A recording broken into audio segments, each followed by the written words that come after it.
Alors, bonsoir à tous et on va parler ce soir des semences. Est-ce que tout le monde voit mon écran? Oui, C'est parti? Ok. Affirmatif. Alors, les semences, c'est un petit sujet qui est actuel et de saison, on va dire. Je vous propose ce soir les thèmes suivants, donc les produire, les conserver et les utiliser. Mais avant tout ça, je veux vraiment honorer le Seigneur pour toutes les grâces qu'il nous a faites l'an passé et pour toutes celles qu'il va nous donner, j'en suis sûr, cette année.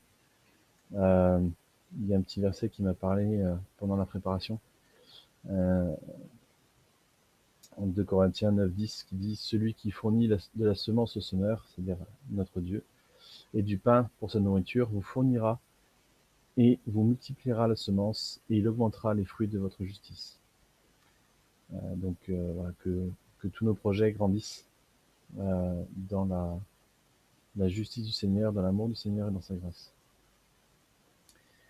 Euh, donc les produire, on va aller regarder l'identification, la sélection, la récolte, les conserver, l'organisation, le stockage, et puis les quelques risques ou les menaces qu'il peut y avoir sur les semences durant le stockage, et puis les utiliser, la germination, semer, et puis la germination.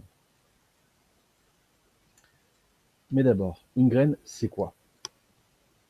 Alors, une graine, dans une graine, il y a tout le patrimoine génétique de la plante mère. Elle est constituée alors, pour simplifier, de 3 éléments, de 3 parties distinctes. Le cotylédon, qui est soit mono, soit dicotylédon. Ça veut dire, en fait, c'est la partie de la graine quand elle germe, soit elle reste en une seule, soit elle se divise en deux. On le voit typiquement sur tout ce qui est soja, tout ce qui est sur beaucoup de légumineuses qui se séparent en deux, et puis d'autres euh, restent entières. Ensuite, il y a le germe qui est composé d'un radicule et d'un plantule. C'est presque le nom de héros de dessin animé. C'est les parties. Donc la partie blanche, c'est le radicule, c'est ce qu'on pourrait dire le rhizome ou la racine pionnière. Et le plantule, c'est les futures feuilles, les premières feuilles qui vont apparaître. Et puis l'enveloppe. Alors l'enveloppe est constituée de plusieurs parois, mais principalement c'est le tégumen qui équivaut à l'enveloppe. Alors, il y a différents types de semences. Vous allez tous reconnaître à gauche un bulbe. C'est un bulbe de poireau perpétuel qui a commencé à germer. On le voit en haut. Les racines sont un peu sèches, donc je vais les couper avant de remettre tout ça en terre. Ensuite, on a les tubercules, une jolie patate. Ensuite, on a tout ce qui est noix, noisettes, etc. On a les noyaux, et puis on a différentes graines. Donc là, c'est de la graine de courge en bas, de la graine de courgette et de la graine de bardane. Là, on a une graine de fève, et j'en profite pour vous montrer. Je me la suis fait bouffer par un joli petit parasite, parce que les graines n'étaient pas au bon endroit. Donc voilà pour les types de graines, les principaux types de graines. Après, dans tout ce qui est graines, voilà, il y a les grosses, les petites, les allongées, les dorées, les pas dorées, les fragiles, les moins fragiles. Mais on va aller voir ça un peu plus loin. La production de semences. Euh, le premier élément pour produire ces semences, c'est connaître la variété qu'on va multiplier. Si on ne connaît pas la variété, il peut y avoir déjà le souci de la génétique. Si vous essayez de multiplier par exemple une variété qui va être croisée ou hybride, vous allez avoir des résultats qui vont pas forcément être à la mesure de vos espérances, parce que quand on va multiplier une plante F1, déjà on va essayer, il y a potentiellement un manque de, de capacité des graines à être fertiles, la plante à être fertile, et donc la graine à germer. Et puis, au niveau patrimoine génétique, vous pouvez vous retrouver avec une hybridation qui va enfin, une plante qui va retrouver en fait ses caractéristiques d'origine d'une plante ou d'une autre, d'une variété ou d'une autre. Ensuite, il faut savoir si cette variété, elle va effectivement être adaptée au stockage de graines que vous allez entreprendre. En fonction tout simplement, il y a certaines graines qui sont très sensibles à l'humidité ou très sensibles à la sécheresse, etc. Donc avant de vouloir faire des graines avec cette plante-là, vaut mieux savoir comment ça fonctionne, comment son système de reproduction fonctionne.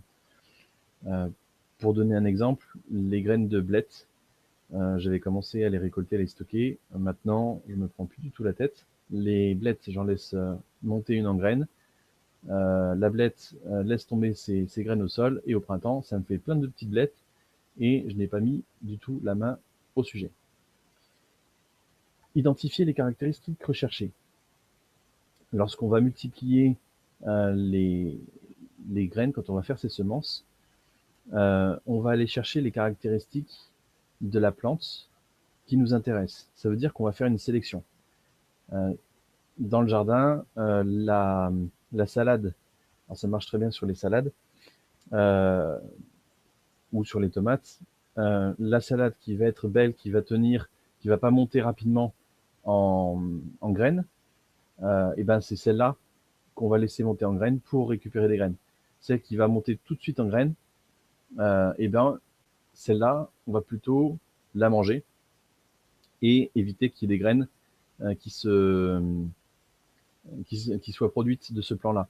Et c'est comme ça en fait que petit à petit, on va diriger naturellement les caractéristiques qui nous intéressent vers la reproduction.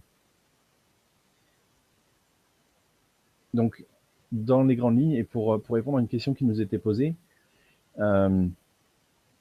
les variétés, alors suivant les variétés, mais la plupart du temps, plus on les multiplie en sélectionnant les plants qui nous intéressent, plus on va avoir des plants qui vont nous donner une production conforme à ce qu'on attend ou ce qu'on recherche. Au bémol près que, par exemple, sur les courges, il y a une telle capacité d'hybridation qu'il faut faire attention à ce que ça soit pas une hybridation qui est en dehors de nos caractéristiques recherchées. Donc parfois, vaut mieux, au bout de 2-3 ans, si on voit que ça commence à partir dans un côté avec des caractéristiques qui ne nous plaisent plus, ça sert à rien d'essayer de redresser les choses. Vaut mieux repartir sur une semence standardisée d'un producteur de semences. Voilà, c'est un petit peu ça sur les caractéristiques. Et puis bien sûr, sélectionnez vos graines en fonction de la qualité de vos produits. C'est-à-dire la qualité des fruits, la qualité de la production. Il n'y a pas que la résistance aux maladies de la variété, de la plante, mais également son fruit. Typiquement, sur la variété, on va chercher sa capacité à répondre au climat. au sol, bien entendu, à la température, à l'eau, à la sécheresse, aux maladies, aux différents parasites et prédateurs. Et puis, sur la production, on va plutôt aller chercher la qualité gustative, la digestion, la conservation, la quantité, la fructification. Et puis, on a des commentaires.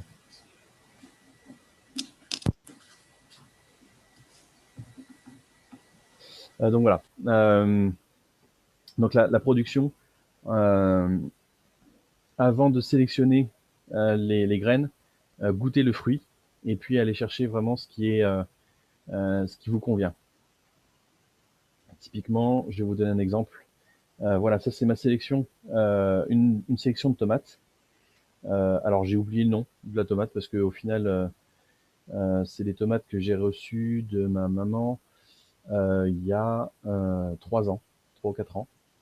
Et petit à petit, alors ça se voit presque pas parce qu'au final, euh, j'ai pas mesuré précisément l'état de mes tomates il y a 3 ans.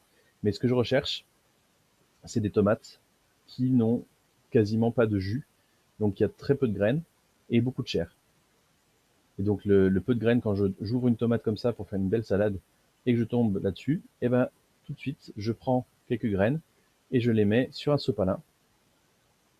Au bout d'une année avant de les replanter, mon sopalin ressemble un petit peu à ça parce que je les ai pas forcément super bien stockés. Donc il y a eu un petit peu de moisissure qui s'est mis, qui a fini par sécher, etc. Euh, mais voilà. Et donc ça, c'est prêt à replanter. Ça veut dire que je vais couper des bandes que je vais aller mettre en terre.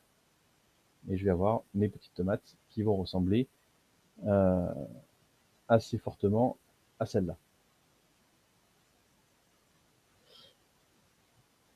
Alors, on va passer à la partie pour la conservation des semences. Alors, pour les conserver, les semences, il y a déjà une question d'organisation. Alors, l'organisation, je vous montre un type d'organisation. Vous pouvez les organiser par période de semis, par plante amie, par priorité au jardin et par quantité à stocker. Et forcément, si vous avez des mètres cubes ou même un seau ou des kilos de semences de seigle euh, ou de maïs, vous n'allez pas vous organiser de la même manière que planter vos graines de radis. La taille aussi joue dans l'organisation. Mais voilà, moi, c'est l'organisation que j'ai. En gros, j'ai... C'est une conférence Zoom sur les semences. J'ai vu passer ça sur mon mail et ça commence à 20h30. Merci de fermer vos micros, s'il vous plaît. Donc, en fait, je descends. Donc, au fur et à mesure des mois, je descends. J'ai le mois de février, mars, avril, mai, juin, juillet. Et puis, les légumes, en fait, d'hiver sont plutôt en bas. Et puis, donc, j'ai le nom à gauche. Et puis, j'ai la période de semis. Et de temps en temps, un petit commentaire en disant, par exemple, sous abri. Ça veut dire que je vais, par exemple, mettre, voilà, ou par exemple le souchet comestible, avril, mai, directement en terre, etc. Voilà, donc c'est un peu mon organisation. Et puis après, j'ai ma sélection de maïs que j'ai fait l'an dernier. Donc j'ai sélectionné sur des épis, enfin sur des pieds qui me convenaient, les épis qui me convenaient et que je vais remultiplier. Donc ce maïs-là, par exemple, là, j'ai un peu plus de mémoire là-dessus. Ce maïs-là, il a toujours eu des épis très fins, mais il avait des couleurs, il y avait beaucoup plus de jaune au début, et puis au fur et à mesure des années, il s'assombrit. Par contre, il gagne en tenue à la sécheresse. parce que je prélève que des épis qui réussissent enfin des maïs qui réussissent à pousser malgré mon manque d'entretien. Donc là, typiquement, c'est un maïs qui a eu des gros problèmes de sécheresse, mais c'est les plus beaux, donc je les garde. Et puis ça, c'est des maïs. C'est en fait un mélange de maïs que j'avais qui était un maïs roux, un maïs jaune euh, et un maïs rouge très très foncé. Et en fait, je m'aperçois qu'ils ne se croisent pas, malgré le fait qu'ils soient toujours cultivés ensemble. Voilà. Par contre, entre ces deux maïs-là, juste une note, c'est que je les cultive séparément. Je leur donne en fait quasiment un mois de décalage pour éviter qu'il y ait des chances qu'ils se croisent. Donc voilà pour l'organisation. Le stockage, alors idéalement dans le noir, dans des sachets, sachets papier ou des sachets qui sont prévus. Alors, on peut utiliser également tout ce qui est boîte de médicaments parce qu'en fait il y a de la silice dans les capuchons qui vont assécher l'air. Température entre 12 et 15 degrés avec un mini et un maxi entre 1 et 20 degrés. En dessous, vous risquez de dire à la semence que c'est l'hiver. Donc quand vous allez remonter la température, elle va germer et s'il n'y a pas assez d'eau, elle va mourir. Et puis, si c'est au-dessus de 20 degrés, vous pouvez tellement la sécher qu'elle va se désagréger et donc mourir. Au niveau de l'hygrométrie, il ne faut pas dépasser les 65-75%, parce que si votre température n'est pas stable, vous pouvez monter au-delà de 90%, faire des points de rosée dans vos jolis petits bacs plastiques, et du coup, amener soit trop d'humidité et les faire germer, soit amener suffisamment d'humidité pour qu'il y ait de la moisissure qui vienne se nourrir de vos semences. Alors, Philippe, Ouais, j'en profite de la petite pause pour te poser une question de Séverine ouais. qui te demande, en fait, quand tout à l'heure tu as parlé de tes graines de tomates, Mhm. tu as dit que tu découpais des petites bandes de papier et que tu les plantais. Donc, ça veut dire, pourquoi tu prends pas juste les graines, tu détaches? Ah, euh, parce que entre planter des graines et une à une et planter une bande, eh ben, je préfère planter une bande. Avec l'humidité, le papier se désagrège et je retrouve en fait toute une ribambelle de pieds que je vais pouvoir à la fois sélectionner. Donc sur la cinquantaine de pieds de tomates que je vais avoir sur ma bande, je vais à peu près en enlever un tiers facilement au premier abord. Tout ce qui est petit, frêle, qui a tendance à filer, etc., je les enlève parce que là aussi, je vais sélectionner les pieds les plus résistants. Alors que si jamais je plante graine après graine, je risque de planter beaucoup moins de pieds et donc avoir une sélection bien moindre.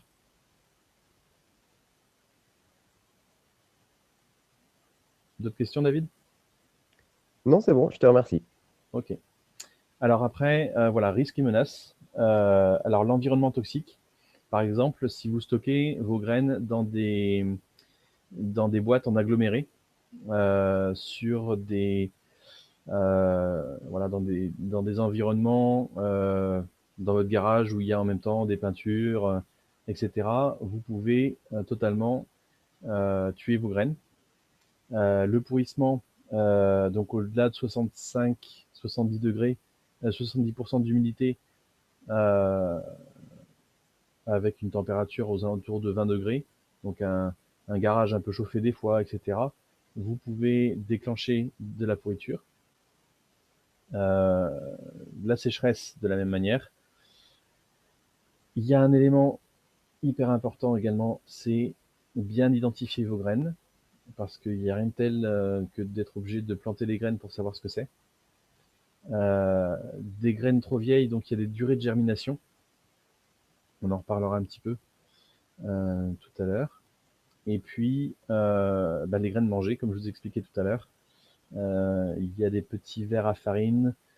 Il y a tout un tas de parasites qui sont capables de se mettre dans vos semences et qui trouveront ça délicieux.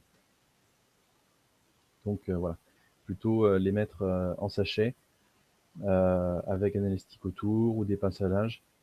Les enveloppes, ça fonctionne très bien. Les boîtes de médicaments, ça fonctionne très bien, c'est même idéal. Mais bon, après, c'est un peu petit. Pour un potager, ça marche.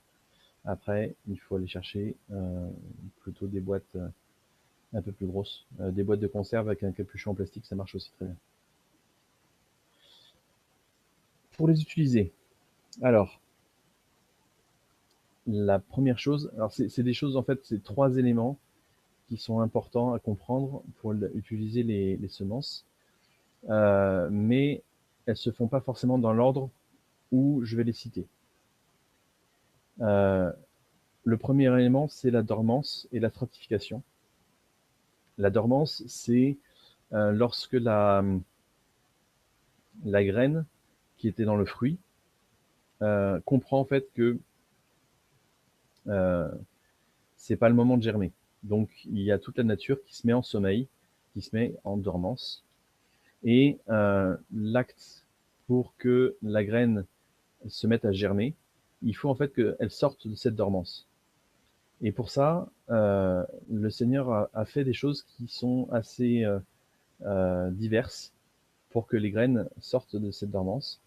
Il peut y avoir un froid intense, donc c'est plutôt des légumes qui vont être du nord du globe, enfin plutôt aux extrémités, plutôt près des pôles que près des régions chaudes. Donc en fait, il y a besoin de marquer un hiver. Donc soit ces graines-là, vous les mettez en terre tôt dans la saison et elles vont lever la dormance grâce au froid, aux dernières petites gelées, etc. Au risque de germer trop tôt et donc d'être détruit par un gel, ou vous les mettez au frigo. Alors, ça peut être, il faut bien regarder suivant les types de graines. Vous pouvez avoir de la stratification. Donc, ce procédé-là, ça s'appelle la stratification. Le fait de sortir les graines de la dormance. Et donc, vous pouvez soit mettre au frigo à 4-6 degrés, soit carrément les mettre au congèle, parce qu'il y a besoin d'un froid assez intense qui va lever en fait la dormance. Il y a également besoin des fois d'une agression acide. Donc ça a besoin d'être digéré par un animal. Donc il peut y avoir besoin que ce soit digéré par un herbivore avec des bactéries et un taux d'acidité spécifique. D'autres par des graines d'oiseaux. J'ai eu d'abord l'an dernier des résultats surprenants. Sous mes pommiers, j'avais des petits groseilliers qui se sont mis à pousser et tout un tas de pousses d'asperges. Parce que tout simplement, Titi le rossignol, non, c'est pas un rossignol, c'est un rouge-gorge, est fan de notre jardin, le défend bien et se met aussi à semer. Hop, pardon. Donc, j'ai plus de... Voilà. Ensuite, la flamme. Alors, il y a des plantes qui ont besoin d'aller jusqu'à être passées par le feu pour ou subir en fait des températures très hautes pour pouvoir germer. Alors, la flamme, c'est un peu haut, mais voilà, par exemple, la chaleur, il y a certaines graines que vous pouvez arroser avec de l'eau à 80 degrés. Ça va aider. Alors, ça ne veut pas dire que si vous le faites pas, ça ne fonctionnera pas, mais le taux de germination sera inférieur. Alors, typiquement, des plantes qui ont besoin de chaleur, c'est des plantes qui sont dans des régions chaudes. Par exemple, il y a l'aubergine, il y a les poivrons, les piments, etc., qui ont besoin d'avoir un petit coup de chaud et notamment une germination elle-même à des températures avoisinant à peu près les 25 degrés. Il y a d'autres plantes qui ont besoin d'une abrasion. C'est par exemple c'est toutes les plantes, alors pas toutes, mais certaines plantes d'eau qui vont avoir leurs graines qui tombent dans l'eau, qui vont être roulées dans le sable, etc. Donc elles ont besoin d'avoir une abrasion pour que la dormance se lève. Et puis les dernières, c'est d'avoir une agression bactérienne ou des champignons qui viennent grignoter l'enveloppe de la graine. Ensuite, on passe au semis. Donc le semis, oui. J'ai une petite remarque là quand tu parlais d'utiliser de l'eau chaude. Il y en a aussi qui trempent les semences dans de l'eau chaude et apparemment ça limite un peu les champignons qui vont se développer après. Donc en particulier, donc c'est aussi pour la tomate, mais ils vont pas jusqu'à 80 degrés. C'est juste la semence à une quarantaine de degrés et ça évite le développement de champignons et puis on peut conserver les semences un peu plus longtemps apparemment. Et autre chose. Et après, sur les tomates aussi, il y en a qui font même comme fermenter un petit peu le jus de tomate jusqu'à ce qu'il commence à pétiller un peu. Du coup, ça permet de séparer la semence du jus. Et cette fermentation, à mon avis, elle est peut-être probablement comparable à ce qui se passe dans un tube digestif aussi. Donc voilà, c'est des techniques aussi qui existent, mais on ne sait pas exactement, je pense. Il y a un côté pour lever la dormance, mais il y a aussi des côtés pour le sanitaire qui sont intéressants et peut-être pour mimer un peu un tube digestif. Tu as tout à fait raison, Sylvain. L'intérêt de faire ça, c'est de mimer ce qui se passe dans la nature et de contrôler en fait ce qui pourrait très bien se passer naturellement dans le milieu naturel. Et je vais rebondir sur tes histoires de champignons. On l'a étudié sur le bois, alors dans le bâtiment. En gros, les champignons lignivores et tout un tas de petits champignons va commencer à flétrir aux alentours de 35-40 degrés, à pas aimer la blague, et à 55-60 degrés, ils sont instantanément morts. Donc effectivement, un traitement à 45-50 degrés, ça peut faire du bien effectivement pour éviter d'avoir des attaques de champignons lors des semis. Donc pour les semis, les éléments à bien respecter par rapport au type de graines et aux variétés, c'est la température.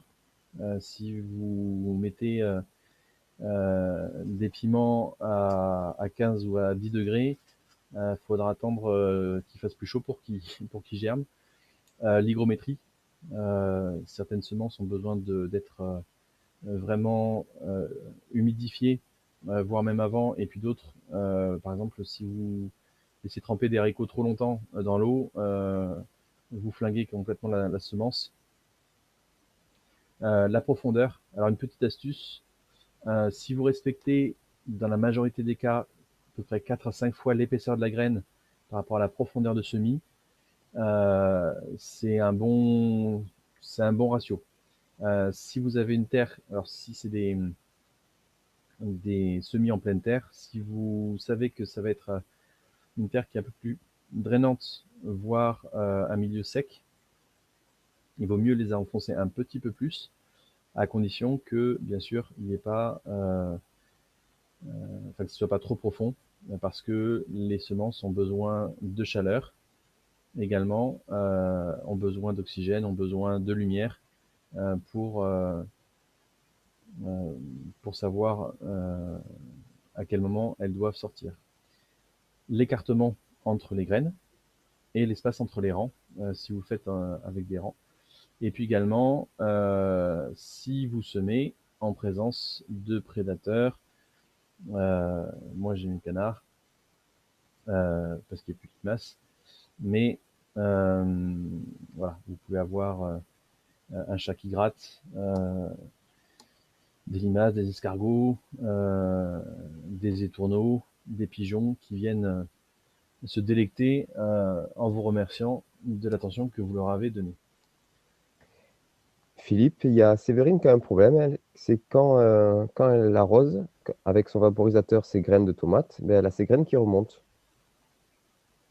Ah, alors une petite astuce pour les semis, effectivement, c'est que on mouille la terre en premier, on fait les petits trous à suivre, et puis on met les graines après.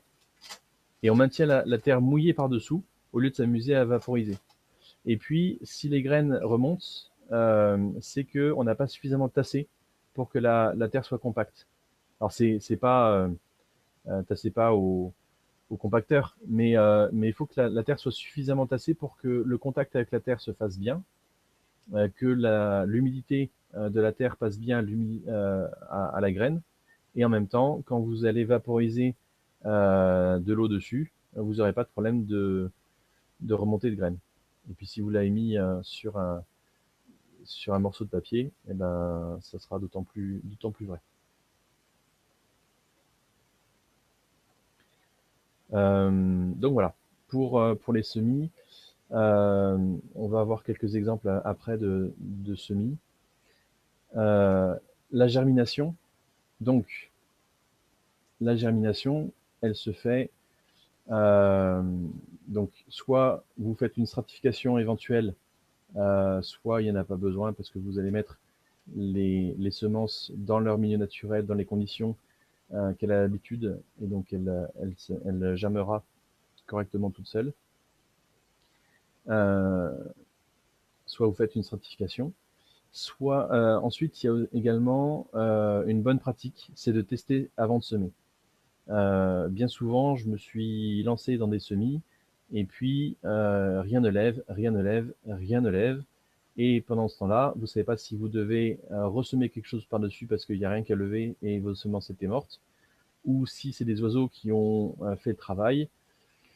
Alors que d'avoir, soit vous testez avant, soit vous testez pendant, en parallèle, mais au moins testez vos semences.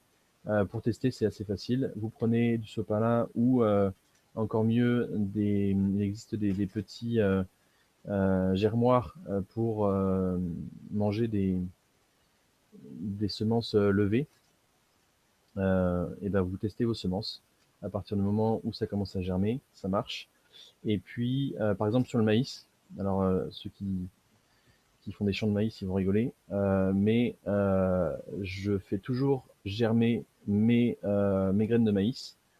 Là encore, pour sélectionner les meilleurs départs, et je plante mes maïs germés.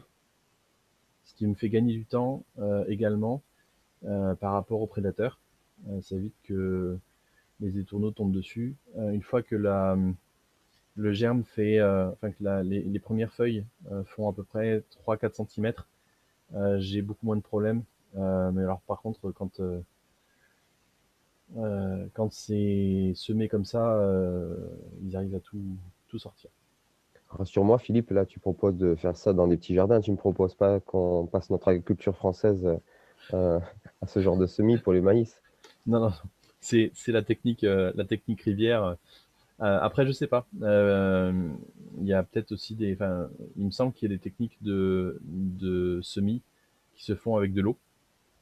Donc pourquoi pas des graines juste germées, ça peut marcher. Mais de toute façon, si on passe sur un champ, la qualité des semences, il n'y a pas quelqu'un qui va contrôler chaque semence germée, savoir si elle est germée, si elle n'est pas germée. Ça se fait du coup.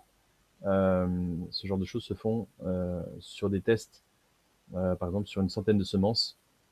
Ils vont regarder s'il y en a 70% qui germent, là, on peut semer avec ça. S'il y en a moins, c'est pas la peine. Et ça, vous pouvez aussi le faire si vous testez à côté. Vous testez une cinquantaine de semences. Si vous en avez 70% qui prend, allez-y, vous pouvez. S'il y en a 50%, c'est qu'elles sont en fin de vie. S'il y en a en dessous, bah, ça veut dire que c'est plus la peine. Et si jamais ça germe, ben, profitez-en, semez-les. C'est pour C'est ça vrai, que je crois que tu veux intervenir. Ouais. Ouais, du coup, juste, moi, j'avais déjà fait, bon, j'ai eu des résultats mitigés, mais de faire tremper juste les semences de haricots. Alors, j'avais essayé plusieurs longueurs, mais je pense qu'une nuit, ça marche assez bien. Après, si on commence à les laisser 24 heures ou plus, en fait, je Ouais. pense qu'on a un problème, comme tu disais, d'hygrométrie. Mais en tout cas, une nuit, ça permet d'amorcer le processus de germination. Et en tout cas, sur le haricot, ça marche bien. Et puis, autre chose pour les prédateurs, toujours sur les haricots, j'ai galéré à comprendre le truc. Sur les grosses graines, en fait, on peut regarder s'il y a un oiseau qui a fait son travail ou pas, s'il a tout mangé, en fait, vous retrouvez pas la graine. Donc moi, ça m'est arrivé d'avoir des haricots qui germaient pas. J'ai cherché dans le sol à peu près là où j'avais mis. On voit quand même l'arrêt. J'ai pas trouvé de traces, donc je savais bien que quelqu'un avait mangé. Mm. Donc après, pour les petites graines, c'est plus compliqué. Il y avait aussi une question de Séverine, toujours par rapport à ces histoires de graines de tomates qui remontent à la surface. Et est-ce que c'est gênant si elle les laisse à la surface? Alors, c'est gênant dans le sens où une graine, elle a besoin d'un taux d'humidité. Elle a pas besoin elle a besoin aussi de pas être exposée pleinement à la lumière. Donc une graine, alors certaines graines peuvent facilement rester en surface, mais le mieux c'est de les mettre en terre. Alors si jamais ça lui arrive, ce qu'elle peut faire, c'est prendre du marc de café qu'elle fait sécher et puis recouvrir les graines bien tassées avant que ça germe. Et après, une fois que ça germe, sinon c'est alors ça m'est arrivé aussi quand on va en parler maintenant, quand on a un problème de semis qui filent, donc qui ont tendance à monter avec une tige très très fine. Et puis on connaît le résultat pour tous ceux qui ont essayé à court terme, le semis se couche et c'est terminé. Et là, en fait, on peut essayer, ça m'est arrivé sur des tomates, de les buter un petit peu. Donc on les bute légèrement et par contre, il faut régler le problème du semis qui file. Alors soit c'est un problème de température, mais la majorité du temps, c'est un problème de lumière. Donc si c'est un problème de lumière, il faut envoyer, alors les rapprocher des, des fenêtres ou du spot si vous avez un spot, etc. Parce que sinon, en fait, vous pouvez faire ce que vous voulez, les buter, etc. Ça retombera et ça mourra. Vous aurez plus qu'à tout recommencer. Donc voilà, la germination, il faut une bonne lumière, une bonne température, une bonne humidité. Il faut garder les semis humides et il faut pas lésiner. Vaut mieux les semis, en fait, vaut mieux avoir des pots qui sont pas forcément euh, trop profonds pour pouvoir alimenter, humidifier le bac ou le pot par-dessous. Et ça vous évitera d'arroser comme des sauvages et donc de faire remonter les graines. Alors, David a un problème, c'est que donc lui, ça lui est arrivé, elles ont toutes poussé trop vite, ces graines de tomates, et elles ont en filant, et pourtant elles étaient devant la fenêtre. Alors, pour avoir plus de lumière, qu'est-ce qu'il fait? Est-ce qu'il doit les sortir la journée? Il fait quoi? Alors, il y a une question en fait de chaleur, enfin de lumière et de chaleur. Et j'ai eu le problème, on va pouvoir regarder un peu tout à l'heure dans les photos qui vont suivre comment j'ai résolu le problème. Mais en fait, alors peut-être que elles sont le rapport, je dirais température-lumière est pas bon. L'effet de les sortir, de les mettre un peu au froid. Le problème avec les tomates, c'est que si vous voulez avoir des plants de tomates qui tiennent bien, qui ont une croissance normale, etc., il faut pas les faire descendre en dessous de 20 degrés. C'est pas grave si ça descend la nuit un petit peu, 17, 15 degrés, mais avoir une température constante, une très bonne lumière de jour, il n'y a pas de souci. La plupart des problèmes qu'on a sur les tomates, en tout cas que moi j'ai eu sur les tomates, c'est que je les commencé trop tôt. Typiquement, mes tomates, je les ai pas commencées. Je les commencerai peut-être dans une semaine, 15 jours. Et quand elles vont partir, eh ben, je vais les maintenir à 20 degrés avec une bonne lumière. Et le mois que j'ai perdu, il va être rattrapé très très très rapidement. Mais vaut mieux, voilà, essayer de respecter au maximum. Je sais que tous les jardiniers sont impatients de commencer, mais respecter les dates de semis et les températures de germination, les températures de culture, ça va vous faciliter énormément la vie. Et Énormément le toi, Sylvain, tu les as déjà commencés, toi? Et pendant que tu réfléchis, que tu te prépares à répondre, il y a David qui dit, donc qu'est-ce que je fais? Moi, je jette et je recommence? Non, Vas-y, Sylvain. tu peux déjà essayer de les buter, hein. Donc moi, oui, j'ai commencé mes tomates. Et en effet, elles sont à la limite de filet. Donc là, aujourd'hui, je les ai butées. Euh, mais après, c'est vrai que des fois, on arrive à les rattraper. Après, ouais, c'est délicat parce que des fois, en les semant en février, je les réussissais bien.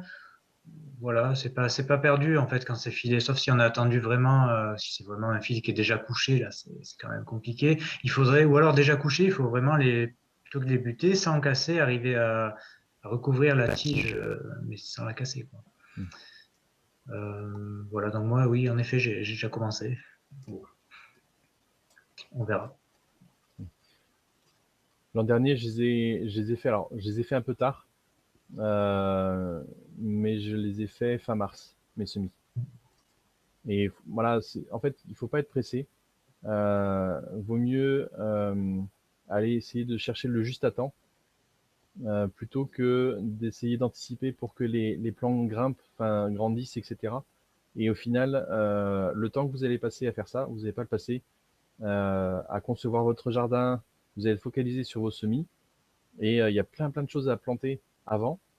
Donc planter tout ce qui est en ce moment, on le verra après, mais c'est les salades, les pois, etc. Allez-y et puis préparez bien vos semis pour que quand vous lancez vos semis, ça parte à fond.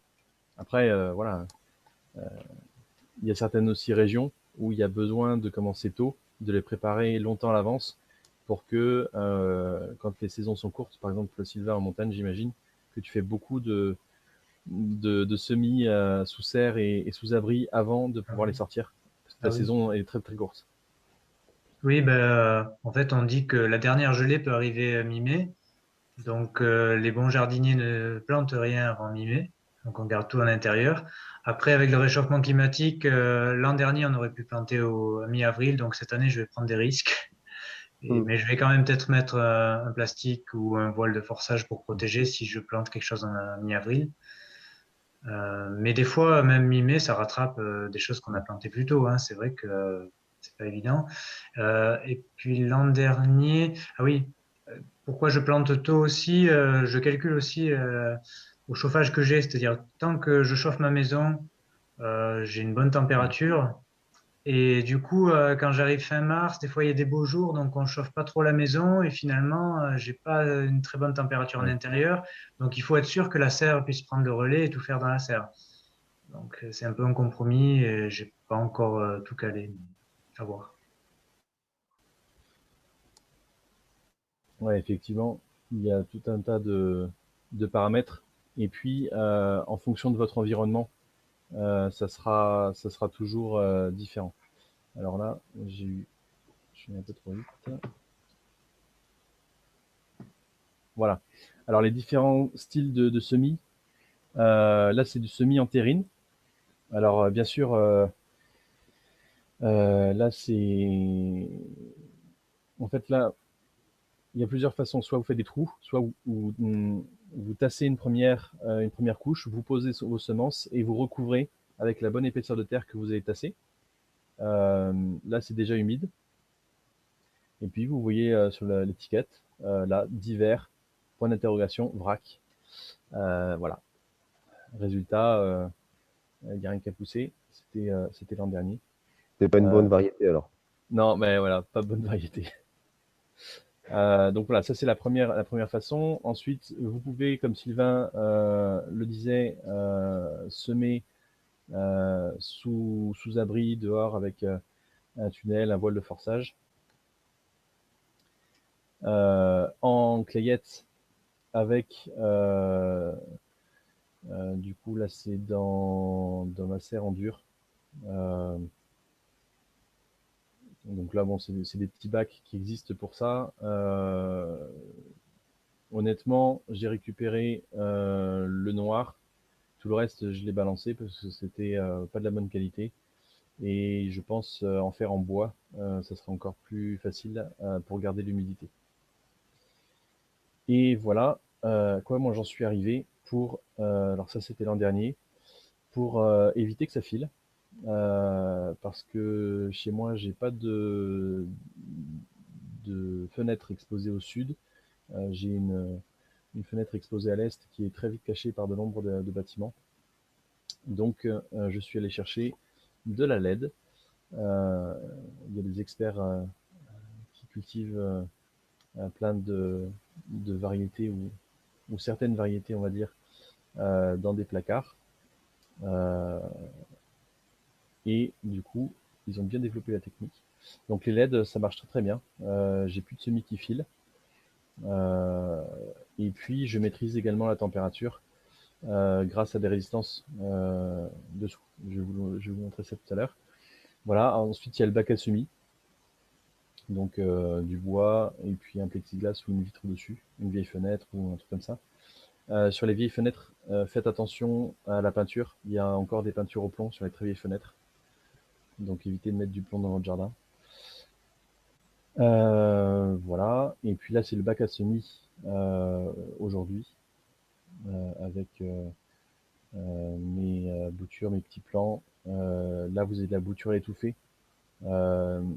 C'est aussi une période en fait où vous pouvez, vous allez par exemple retailler de la verveine. Donc les tailles de verveine avec juste les bourgeons ou le départ de jeunes feuilles que j'ai taillées, je les ai mises en bouture à étouffer. N'oubliez pas de mettre la date, ça vous donnera un aperçu aussi. Toujours avec de l'eau. Et puis ça vous permet de gagner du temps par rapport à une graine. Alors le bac. Voilà le fond du bac. C'est une résistance qui fait 150 watts avec un thermostat, un thermomètre, hygromètre, des néons avec une couleur à 4700K, et puis des ampoules. Ça c'était ma première version, mais il faut vraiment en fait que les LED soient très très proches des feuilles pour qu'il y ait suffisamment de puissance pour éviter que les semis filent. Ensuite j'ai mis du sable. Là c'est de l'EPDM, et puis il y a un côté bac et un côté où j'arrose directement dans le PDM, donc c'est du caoutchouc, une membrane en caoutchouc. Comme ça, en fait, j'arrose directement, je mets mes pots dedans et ça marche. Ça marche même plutôt très bien. Donc il y a la bonne humidité, je contrôle la température. Alors je vérifie que la température par sonde, je vérifie que la température n'est pas trop chaude sur la résistance pour éviter de flinguer aussi le truc. Et voilà ce que ça donne avec les LED. C'est assez sympa. Et puis du coup, alors ce que je fais en ce moment, parce que ça ne tourne pas à fond tous les jours, c'est qu'avec le sable j'ai une bonne inertie, donc je vais allumer le matin de 6h à 8h jusqu'au en fait au lever de soleil, et puis le soir de 18 à 20h je vais remettre un petit coup de chaleur et un coup de lumière, et ça augmente tout simplement la durée d'éclairage par rapport à l'éclairage naturel. Et puis, est-ce qu'il y a des questions ? Ouais, Sylvain, moi ça m'a fait penser à un truc. On faisait comment avant qu'il y ait les résistances? Ah, Sylvain, tu n'as pas encore décroché ton micro. Ouais. Et donc, du coup, je cale la question. Il y a une question. Mais tu répondras après, du coup. Ouais. Est-ce que c'est allumé toute la nuit, du coup? Non, Bah, c'est... ouais, réponds à la question. Est-ce que Voilà. c'est allumé toute la nuit? Et puis ensuite, Sylvain nous parlera de comment on fait sinon quand on est un peu réticent à tout ce qui est trop technologie? Alors, là, en fait, déjà, il n'y a qu'une partie de mes semis. C'est les parties qui ont besoin d'être lancées à 25 degrés, comme l'aubergine ou les poivrons, que j'ai jamais trop réussi avant de mettre ça. Et puis, c'est allumé entre 1 heure et 3 heures par jour. 3-4 heures par jour. Pas plus. Et en fait, les LED plus la résistance, vu que c'est dans l'espace chauffé, les LED consomment quasiment rien et la résistance participe au chauffage de la maison. Et juste pour répondre, je crois, à la question de Mylène, en gros, il y a un intérêt à l'obscurité. Enfin, le principe, c'est que si dans la nature il y a de l'obscurité, il faut de l'obscurité pour une plante aussi. Et en fait, c'est que les mécanismes à l'intérieur de la plante s'inversent la nuit. Et donc, les mécanismes pour produire de l'énergie, puisqu'il n'y a pas de soleil la nuit. Et en fait, chaque mécanisme, même le mécanisme de nuit, a des produits qui sont produits que la nuit et pas le jour. Donc, il faut quand même pas abuser de la lampe, à mon avis. Après, je pense qu'il y en a qui s'y amusent avec certaines plantes à laisser allumer tout le temps, mais je vois pas trop l'intérêt. Et dans le principe de permaculture, on respecte quand même le jour et la nuit. Voilà. À plus grande échelle, les arbres pompent les nutriments du sol et l'eau le jour et les dégagent, voilà, et les dégagent dans l'atmosphère. Et la nuit, le circuit se fait, et la communication se fait dans l'autre sens. Donc, c'est vraiment une pompe à deux sens, exactement comme vient de le dire Sylvain. Le jour, les nutriments, la sève, l'eau montent du sol vers les feuilles, et la nuit, c'est le contraire. Donc, oui, il y a un intérêt à l'obscurité. Et du coup, je reviens sur la question de David. Comment on fait ça quand on n'a pas de résistance électrique? Alors, je donne une autre technique avant de parler des couches chaudes. C'est-à-dire que moi, de temps en temps, quand il a gelé dehors et que je dois arroser ma serre, l'idée, c'est quand même couper le froid qui est dans la serre. Ça n'a pas gelé dans la serre, mais j'ai envie de le couper. Donc, ça m'arrive de mettre une bouilloire d'eau bouillante dans mon arrosoir avant d'arroser. Et en fait, d'avoir toujours une eau assez tempérée, jamais d'eau froide en fait. Ça permet de garder une motte, de réchauffer un peu la motte. Donc je gagne pas des degrés dans l'atmosphère, mais en tout cas dans la motte. Donc en ce moment là, j'utilise un peu la bouilloire pour arroser. Enfin, faut pas mettre de l'eau bouillante dans les semis. Hein. Vous essayez de voir. Voilà, faut pas cramer tout. Et sinon, comment on faisait avant? Après, il y a la technique des couches chaudes, c'est-à-dire qu'on fait un bac, ouais, l'idéal c'est un bac en bois, et on va on va mettre du fumier, on va mettre de l'herbe verte, tout ce qui va composter, mais qui va faire de la chaleur. Donc c'est pour ça l'herbe verte et le fumier bien pailleux, ça va faire beaucoup de chaleur d'un coup, parce que je sais plus, on en avait parlé quand on avait parlé du compost. Hein. Dans le compostage, on peut faire monter la chaleur, la température. Et du coup, on va avoir un moment où le compost va se mettre en route. Donc là, on peut avoir une couche chaude si on a 80 cm de compost ou de fumier avec de l'herbe. On peut avoir pendant quelques jours presque 60 degrés à la surface de la couche chaude. Donc il faut quand même faire attention parce qu'on peut griller aussi des semis à cette température-là. Et après, en fait, ça va aller en descendant. Donc, c'est bien de jouer avec le thermomètre et dès qu'on arrive à la température qu'on veut, on peut commencer à mettre des semis et le compostage va faire en sorte que il y aura quand même une bonne température donc dans la couche chaude. Donc, pour la couche chaude, soit on pose les godets directement sur le fumier qui est en train de composter, qu'on a bien tassé.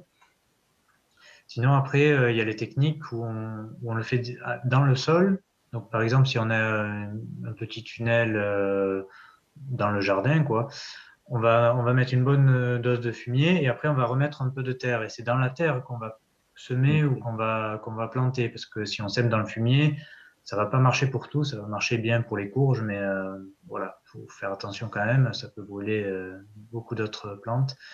Mais quand même, le compost, il va se faire dans la partie de fumier bien tassée qu'on aura mise et ça va réchauffer la partie, la terre qu'on aura mis par-dessus la couche de fumier et dans lequel on aura semé. Alors tout à fait. Et puis je rajouterais que la plupart en fait des légumes que l'on plante, tout ce qui a besoin de chaleur, viennent pas de chez nous. Et donc quand il y avait moins de technologie, il y a eu moins de voyages et moins d'imports de tomates, de tout ce qui en fait aime bien la chaleur au final, tout ce qui vient des Andes, etc. Les courges, l'amarante, enfin les grosses amarantes, le maïs, etc. C'est des plantes tropicales et qui sont bien chez elles. Et chez nous, on est obligé d'amener des techniques. Alors la solution que je vous expose aujourd'hui avec le bac à semis, ça peut être beaucoup plus simple. Là, je vous ai montré un truc. Mais vous prenez simplement une caisse un peu isolée dans un endroit où, par exemple, où vous avez une lumière qui chauffe suffisamment, ça marche. Par exemple, alors, on va dire que les fournisseurs d'Internet vont pas conseiller ça, mais votre box qui tourne en permanence et qui a une très bonne température va permettre aussi d'avoir ce qu'il faut pour lancer la germination des plantes qui ont besoin de chaleur. Parce que les températures avoisinent les 25-30 degrés, donc ça peut très bien partir. Donc voilà, c'est trouver la technique adaptée à vos besoins en termes de quantité, en termes d'énergie. Typiquement, ce que je vous ai montré, le temps d'amortir en carbone mes LED, l'énergie, la résistance, le caoutchouc et le plexiglas. Bon, c'est de la récup, mais bon, il va falloir quelques années avant d'amortir tout ça en énergie. Alors là, il y a une question très technique. Quand on a une couche avec fenêtre, ouvrons côté sud ou côté nord? Quand on a une couche, une couche quoi? Un bac à semis avec une fenêtre. Est-ce qu'on ouvre, on fait l'aération côté sud ou côté nord? Eh ben, en fonction de la température. En fait, on parle de processus. Là, c'est des exemples de processus, mais c'est le résultat qui compte. Et le résultat, c'est d'avoir la bonne hygrométrie, la bonne température, la bonne lumière qui correspond aux semences qu'on veut produire.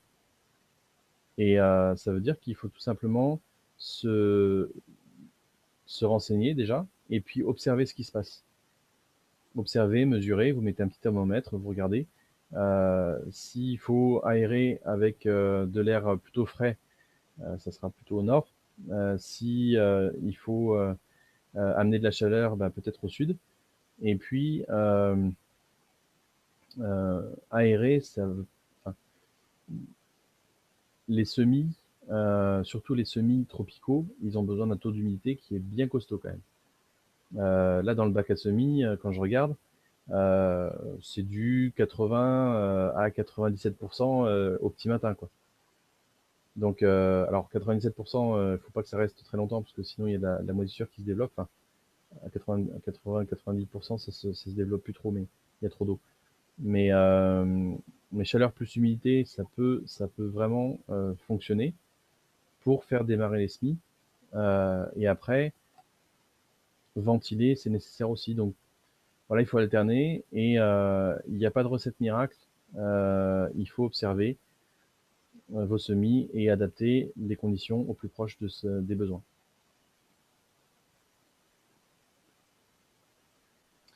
Voilà, on va passer rapidement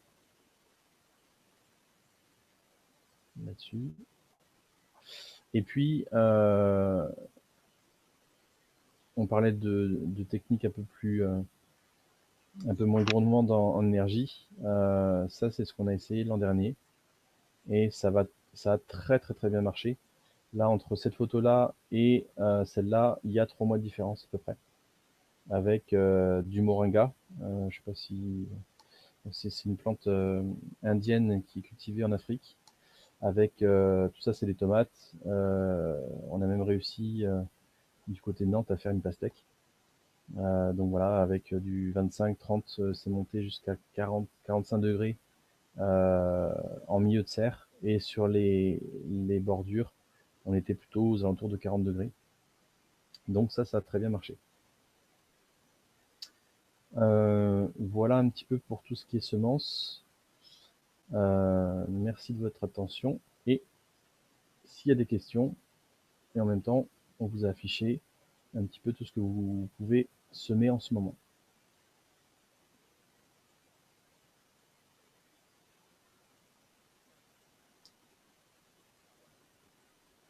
David, y a-t-il des questions? Eh bien non, on les a faites au fur et à mesure. Donc pour l'instant, il n'y a pas de questions. Si vous souhaitez en poser encore, c'est toujours le temps.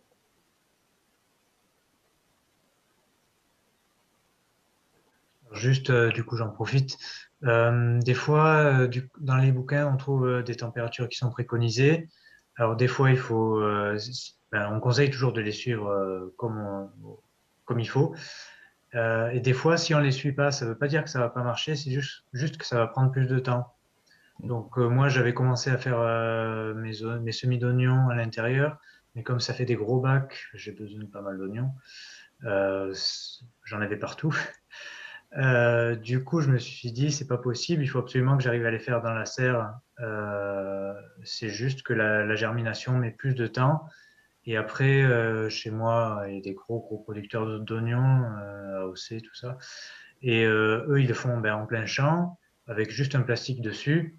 Et en fait, voilà, ça met du temps, ça met presque plus de temps que moi en serre, mais ils commencent plus tôt à semer. Et du coup, on a à peu près le même résultat au même moment, quoi.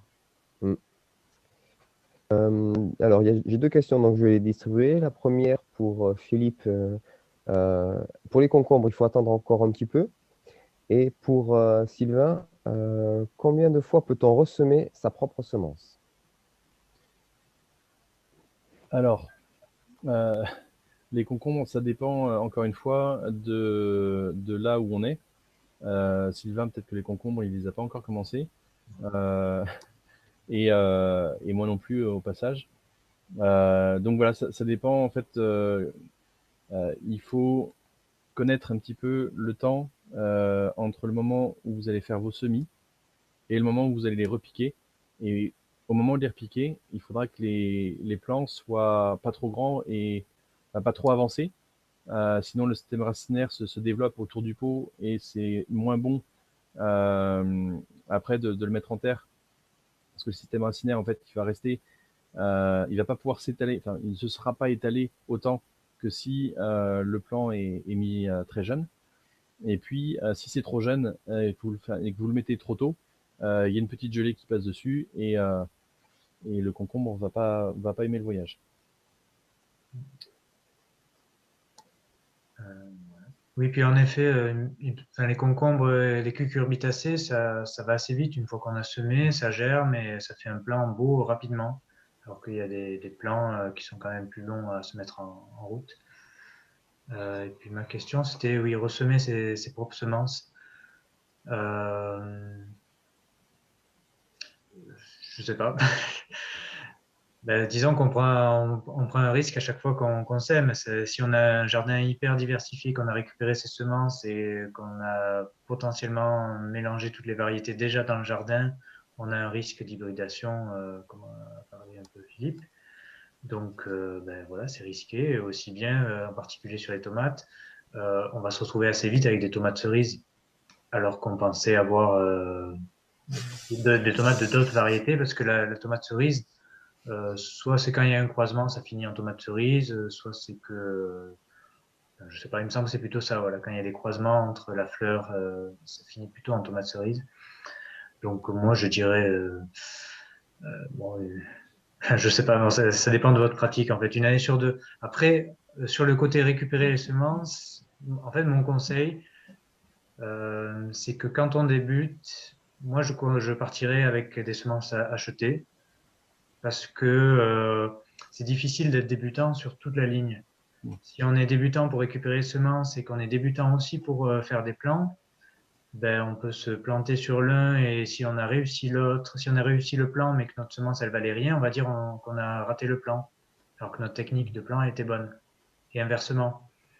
Donc je pense qu'on apprend une chose après l'autre et la priorité c'est d'apprendre à faire ses semis. Et la deuxième étape, à mon avis, c'est apprendre à récupérer ses semences. Et du coup, et puis la troisième étape, c'est après sélectionner les semences, un peu comme fait Philippe. Des semences adaptées à son terroir, à ce qu'on veut. Mais je pense vaut mieux pas vaut mieux pas brûler les étapes. C'est mon conseil. Et moi, personnellement, je récupère très peu mes semences.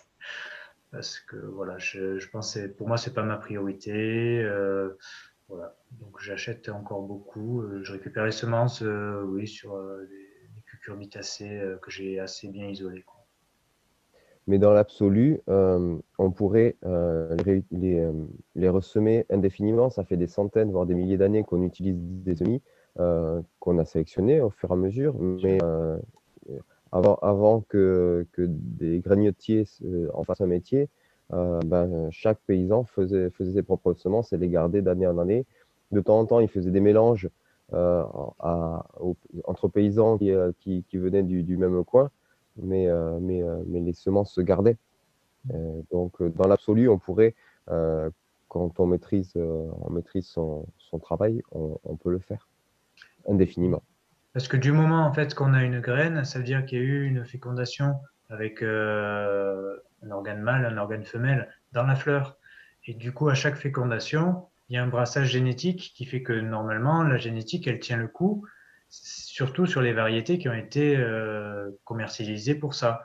Après, les sélectionneurs, quand ils travaillent, quand ils cherchent des nouvelles variétés, ils vont tester, ils vont récupérer les semences toujours de la même variété. Ils vont voir si elle est stable en fait. Donc, si elle est stable, ils vont commencer à la commercialiser. Donc, si vous vous amusez à faire de la sélection, aussi bien ça va marcher pendant 2-3 ans, vous allez récupérer vos mêmes semences et puis ça va dégringoler parce que voilà, le travail de sélectionneur, c'est plusieurs années. Donc, prenez votre temps. Mais oui, sur le principe, il y a toujours un brassage génétique puisqu'il y a une fleur mâle, avec une partie mâle et une partie femelle.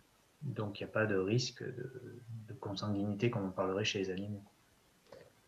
Alors après, il y a une question que je vais élargir un peu. Eh bien, si on n'a pas le temps de faire ses semis, puis donc on veut acheter des plants, mais qu'on veut acheter des plants, on voudrait acheter des plants de qualité à prix raisonnable. Il faut se tourner vers qui?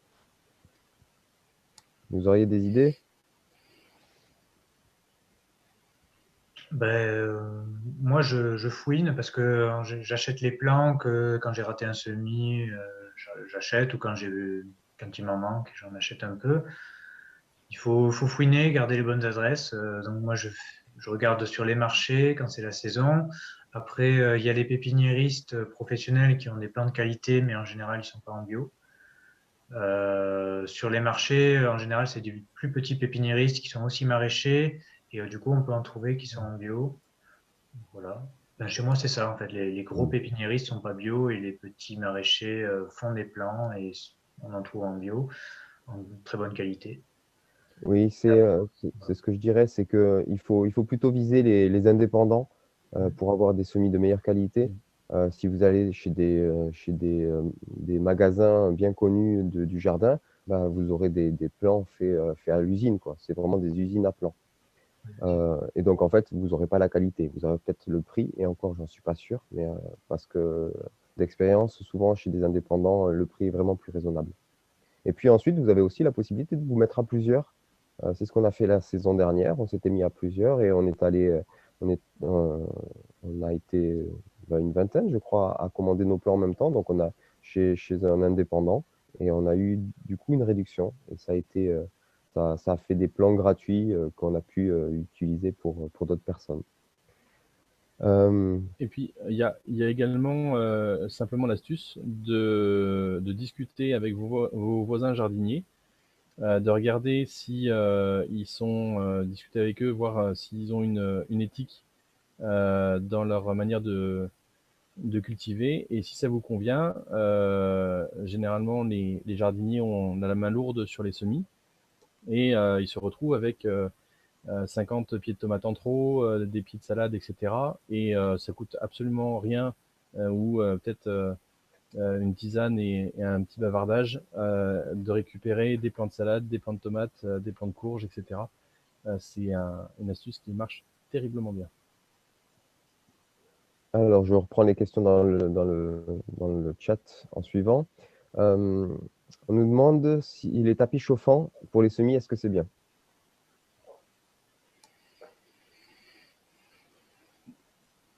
Alors, tapis chauffant pour semis. Ça ressemble un petit peu à ce que tu nous as montré, j'ai l'impression. Ouais. Alors, en fait, il y a la notion d'inertie. Alors, je ne sais pas si ces tapis-là ont de l'inertie, mais les chocs thermiques, les semis, ils n'aiment pas ça. Donc, c'est pour ça que moi, j'ai mis la résistance dans du sable. Ça amène une température douce, une montée en température qui va peut-être être un peu plus naturelle. S'il y a des chocs de température, c'est pas bon pour les semis. Ok. Et puis ensuite, il y a une question qui est venue 2 fois en fait. La première fois, c'était Mylène et puis Florence a embrayé. Il y a une question par rapport au bac à semis contre mur. J'ai aussi pensé profiter de la réverbération de la lumière sur le mur pour chauffer le bac. C'est à l'extérieur. Effectivement, si vous posez votre petite serre, votre petit bac à semis contre le mur, surtout s'il est plein sud, eh ben, vous aurez la résistance et la chaleur diffuse du mur pendant la nuit. Donc effectivement, c'est un bon endroit pour poser un bac à semis en début de saison, c'est sûr.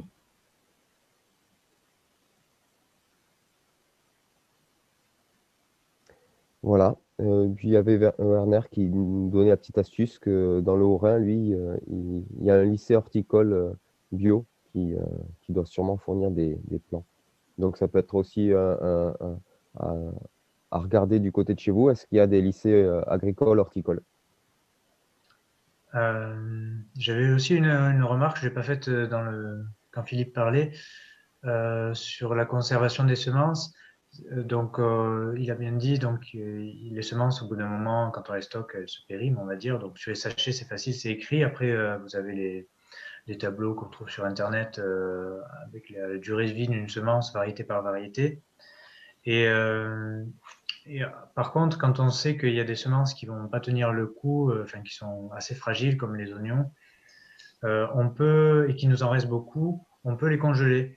Mais là, c'est pas une congélation pour lever une dormance, c'est vraiment une congélation qui stabilise la semence, donc elle va pas vieillir. Et pour la congeler, on la laisse dans son sachet, son sachet en papier, mais on va emballer le sachet en papier dans un sac de congélation pour pas que ça reprenne l'humidité. Par contre, il vaut peut-être mieux faire même des petits sachets en papier, comme ça on décongèle ce dont on a besoin. Sinon, c'est comme les aliments, une fois décongelés, on ne recongèle pas. Donc, voilà. Mais il faut faire. Moi, je me suis fait avoir avec les oignons parce que c'est vrai que ça ne tient pas longtemps. Une année, la deuxième année déjà, c'est pas terrible. Donc cette année, je vais essayer de congeler des restants de ce que j'aurais pas semé. Très bien. Est-ce que vous avez d'autres questions?